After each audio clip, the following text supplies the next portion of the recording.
Alors, comme promis, donc une petite vidéo pour terminer le chapitre 1. Et donc, je vous demande sur cette vidéo de prendre des notes afin de compléter et de terminer ce chapitre 1 sur préserver, protéger et exploiter l'environnement.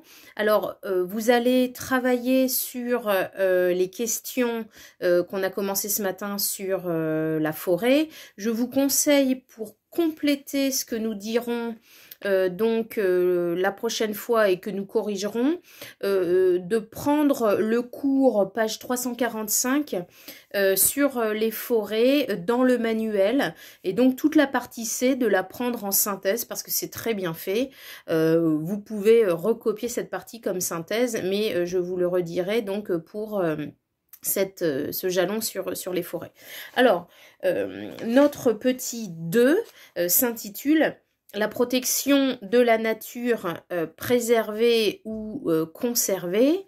Vous avez travaillé sur le texte de Samuel Deprat, pardon, qui est dans la diapo, sur qu'est-ce qui distingue au fond la notion de préservation de l'environnement de la notion de conservation. Alors, on ne peut pas dire qu'avant la révolution industrielle, il y ait vraiment de prise de conscience environnementale. C'est vraiment la révolution industrielle, comme nous l'avons vu en cours, qui va commencer à susciter les premières interrogations quant aux méfaits, notamment sanitaires, de cette révolution industrielle. Et à ce moment-là, la nature devient pour certains penseurs un véritable sanctuaire, un espace sacralisé qu'il faut conserver et préserver. Alors, on a donc d'une part la notion de préservation, et ça, il faut vraiment connaître ce terme et sa définition. La préservation, c'est la protection des espaces naturels qui vise à empêcher leur exploitation, parfois même en excluant complètement les sociétés de certains territoires. Et c'est tout à fait dans cette logique qu'aux États-Unis, je vous en avais parlé, est créé dès 1872 le premier parc naturel au monde, c'est le parc du Yellowstone, Yellow comme jaune, hein, Y-E-2-L-O-W-S-T-O-N-E, afin de conserver le caractère sauvage. Les Américains parlent de wilderness, W-I-L-D-E-R-N-E-2-S. La wilderness, ça vient du terme wild, ça veut dire sauvage. Et donc, il s'agit de protéger et de maintenir certains territoires complètement sauvages aux États-Unis. Et c'est pour ça qu'au XIXe siècle, on va aussi, notamment aux États-Unis, avoir les premières grandes mesures de protection de certaines espèces animales. Cette sacralisation empêche le développement de certaines pratiques dans un parc comme le Yellowstone, mais ne cesse pas pour autant l'exploitation et les activités et certaines pratiques dans des espaces considérés comme naturels. Et ces pratiques vont se développer parce qu'on va donner à ces espaces naturels, la montagne, la mer, des qualités. Et on insiste sur le fait que ces espaces sont sains et qu'ils sont bons pour la santé, surtout dans le contexte de la révolution industrielle. Et c'est pour ça que fin 19e, début 20e, se développe le tourisme de montagne, le tourisme balnéaire. Alors c'est surtout bien sûr pour une classe bourgeoise, hein, pour les sociétés, la partie la plus riche de la société. Mais donc on va aller au bain, notamment en France, en Normandie, sur les bords de mer, pour bénéficier des bienfaits de cet espace naturel. Et on va faire la même chose à la montagne, où le phénomène de cure va se développer. On devient curiste et par exemple, pour soigner la tuberculose, on va aller faire des séjours à la montagne, respirer le bon air. Un bon air qui se distingue donc de l'air fétide, mauvais pour la santé, que l'on retrouve en ville ces villes où les usines émettent des gaz qui sont nocifs, etc., etc. C'est ce que nous avons vu ce matin. Et donc, on a cette idée d'espace qui serait sain et qu'à ce titre-là, il faudrait préserver pour leur qualité, notamment pour la santé.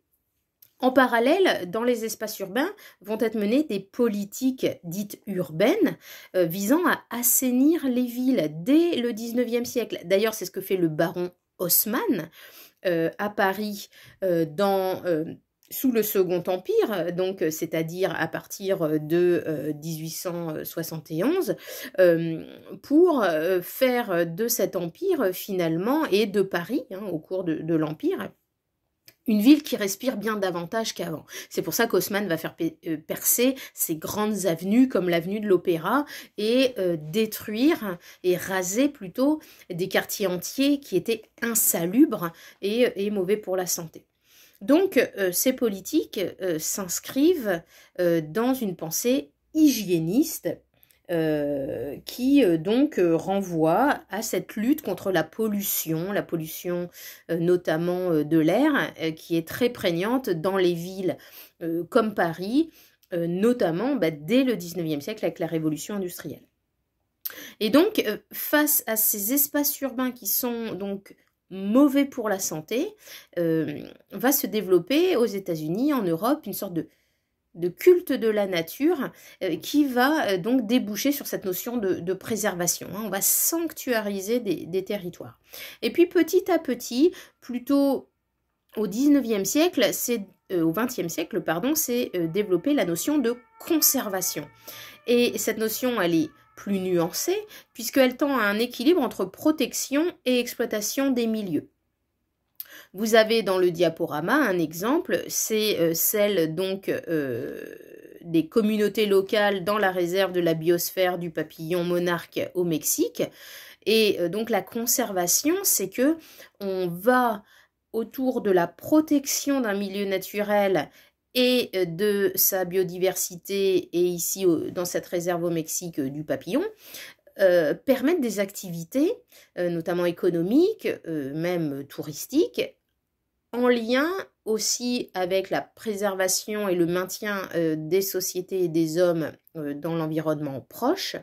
Et donc, la conservation, il y a l'idée de continuer à protéger tout en exploitant le milieu naturel. Et donc, ce qui est important à noter, c'est que à la fin du 19e siècle et au début du 20e siècle, les pratiques de préservation et de conservation n'ont pas pour autant empêché l'exploitation effrénée des ressources naturelles. Voilà pour notre petit 2. Notre petit 3 s'intitule « Le développement durable, une vision globale de la protection de la nature depuis les années 70 ». Alors là, vous avez dans le diaporama un texte d'Yvette Verret qui explique ce qu'est le développement durable. Alors le développement durable, c'est une notion qui est utilisée et qui est sortie dans les années 80 et plus précisément en 1987 avec un rapport de l'ancienne première ministre norvégienne qui s'appelait Gro Harlem Brundtland, B-R-U-N-D-T-L-A-N-D,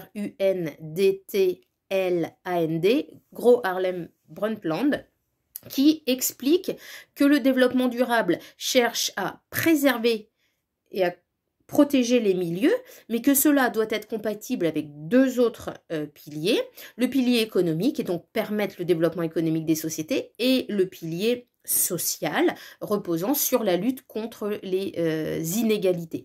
Et donc, ce développement durable se pense à l'échelle internationale, et c'est pas un hasard si le développement durable est devenu un des fers de lance, un des combats principaux menés par l'ONU, qui organise depuis 1972 ce qu'on appelle des sommets de la Terre. Il y en a eu un fameux en 1992 à Rio, et les États s'engagent pour ce développement durable, mais de manière très inégale. Bien sûr, vous avez les ONG comme le WWF ou les acteurs de la société civile qui s'engagent dans cette lutte pour le développement durable.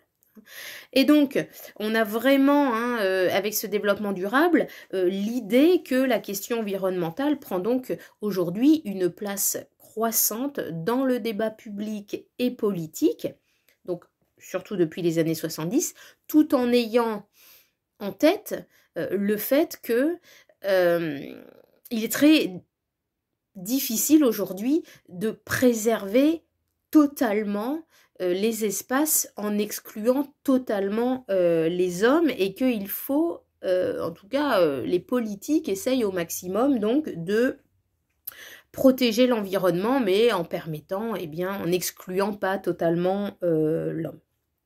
Alors, cette protection de l'environnement, il y a une prise de conscience mondiale et il y a le début de l'émergence d'une sorte de gouvernance mondiale de l'environnement qui passe par la COP 21, par des accords de ce type, avec toutes les limites dont nous avons déjà pu parler. Quand on voit les choix de Donald Trump depuis 2016 ou du gouvernement indonésien qui en 2019 a renoncé à fermer son île, celle où il y a des varans géants, qui est une île très touristique, c'est l'île de Komodo, K-O-M-O-D-O, et le gouvernement indonésien a renoncé à fermer cette île aux touristes, ce qui montre bien que cette lutte pour le développement durable est compliquée. Alors en conclusion, hein, on peut dire que la relation que l'homme entretient à l'environnement, elle est très complexe.